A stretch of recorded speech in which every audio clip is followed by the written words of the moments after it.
कि कटवा बेदन में बागों में गईली, कटवा बेदन में बागों में गईली। लड़ी गईले लड़ी गईले लड़ी गईले हो मलिया से नजरिया, लड़ी गईले हो कौन वाली अंगुली बीच कि नगीनी नगवाली चूड़ी मुफ्त में टूट जाएगी। और मैं गई थी बागों में मिला मलिया का वो लड़का, कलाई कस के ना पकड़ो मोहब्बत टूट जाएगी। नगीनी नगवाली चूड़ी मुफ्त में टूट जाएगी।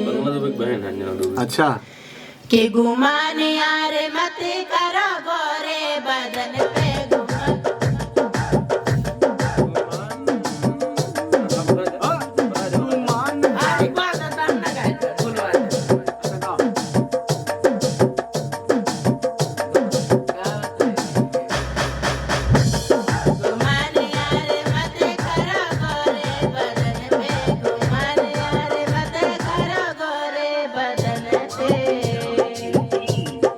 अपनी जवानी में राम